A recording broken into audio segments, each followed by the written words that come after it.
नमकीन गोश्त या पेशावरी नमकीन गोश्त बहुत मज़े का बनता है क्योंकि ये कम मसालों से बनाया जाता है और इतना टेस्टी होता है। हर घर में शौक से खाया जाता है, हर कोई इसको एंजॉय कर सकता है। बिस्मिल्लाहिर्रहमानिर्रहीम, अस्सलाम वालेकुम। कैसे हैं आप सब? उम्मीद करते हो सब खैरियत से होंगे। अल्लाह पाक का शुक्र है मैं भी खैरियत से हूँ। जल्दी से किचन कुकिंग टाइम को सब्सक्राइब कर लें, बेल नोटिफिकेशन भी ऑन कर लें ताकि मेरी आने वाली मज़े मज़े की रेसिपी सबसे पहले आप तक पहुँच सके। और जिन मेरे बहन भाइयों ने चैनल को सब्सक्राइब किया उनका बहुत बहुत शुक्रिया। अल्लाह पाक सबको कामयाब करे और अपने हिफ्ज़ ईमान में रखे। तो जल्दी से चलते हैं और इस मज़ेदार नमकीन गोश्त को बनाना शुरू करते हैं। और किस तरह बनाते हैं और क्या क्या चीज़ें चाहिए और झटपट से कितना आसान तरीके से बनेगा, तो सारी चीज़ें आपके साथ शेयर करूँगी। तो जल्दी से अपनी वीडियो को शुरू कर लेते हैं। अच्छा, यहाँ पे मैंने तकरीबन 1.5 किलो लिया है बड़ा गोश्त और इसके बड़े बड़े पीसेज हैं। इस तरह के बड़े बड़े पीसेज ज़्यादा अच्छे लगते हैं। इसके अंदर कुछ फैट भी है, चर्बी चर्बी में जब बनता है ना तो ज़्यादा मज़े का बनता है। इसके अंदर हमने ऑयल और घी कुछ भी नहीं डालना, सिर्फ इसकी चर्बी में बनेगा। चलें, ये रख दिया मैंने कुकर के अंदर। इस तरह गल भी अच्छी तरह जाएगा। झटपट से अगर बनाना है तो एक मुट्ठी भर के मैं इसके अंदर लहसुन डाल दूंगी साबुत। और एक मसालों में जाएगी दालचीनी, इलायची, बादियान का फूल जाएगा और लौंग, काली मिर्च, ज़ीरा साबुत। बस ये चीज़ें जाएंगी इसके अंदर। ये चीज़ें लाजमी जाती हैं क्योंकि इससे इसकी खुशबू अच्छी हो जाती है, गोश्त की स्मेल ख़त्म हो जाती है। नमक 1 टीस्पून डाल देंगे इसके अंदर। बाकी आप अपने टेस्ट के मुताबिक डालिएगा नमक को। सब्ज़ मिर्चें काट के डाल देंगे, बस 3-4 में डाल दें इसके अंदर। और इसी तरह टमाटर को भी काट के रख देंगे, ऊपर से जब छिलका निकाल देंगे। पानी डाल दूंगी 1 लीटर मैं इसके अंदर। मैं कुकर में बना रही हूँ और मैं ना लकड़ी की आग में बनाऊंगी। लकड़ी की आग तेज होती है तो आप अपने हिसाब से डालिएगा। आपने अगर कुकर में बनाना है और गैस पे बनाना है ना तो फिर आपने क्या करना है, 1 लीटर पानी डाल के ना आग को मीडियम रखिएगा।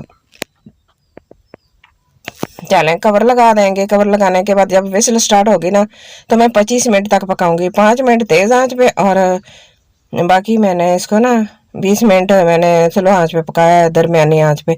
तो देखिए माशाल्लाह अल्हम्दुलिल्लाह पानी खुश्क हो गया। इसको मैंने भून लिया अच्छी तरह और इतना मज़े का बना है, इतना कलर भी इतना अच्छा है। और मैंने बिल्कुल भी मिर्चें नहीं डाली, सिर्फ टमाटरों की वजह से इसका कलर इतना अच्छा हो गया है।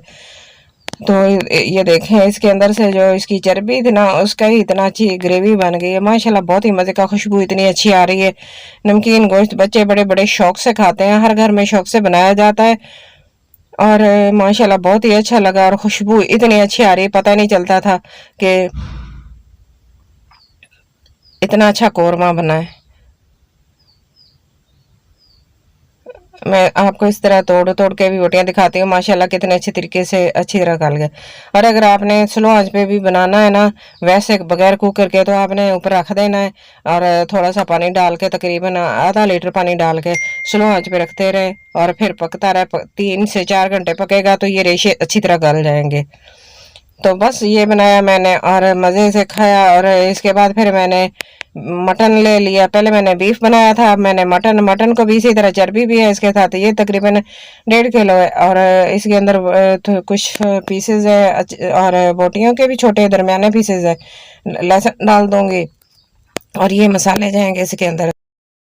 दालचीनी, बादियान का फूल, बड़ी इलायची, साबुत ज़ीरा, साबुत धनिया, लौंग, काली मिर्च साबुत। बस ये चीज़ें इसके अंदर जाएंगी। नमक 1/2 टीस्पून इसके अंदर जाएगा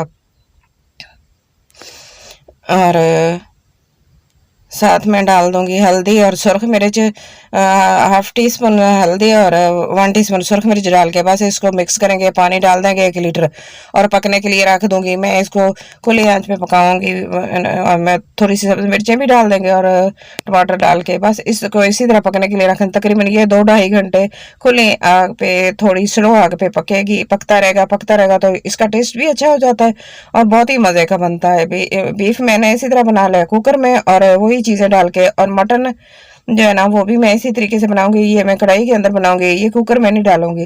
तो बस बहुत ही मज़े का बना माशाल्लाह। आज की मेरी वीडियो अच्छी लगे तो प्लीज़ लाइक करना, शेयर करना, सब्सक्राइब करना।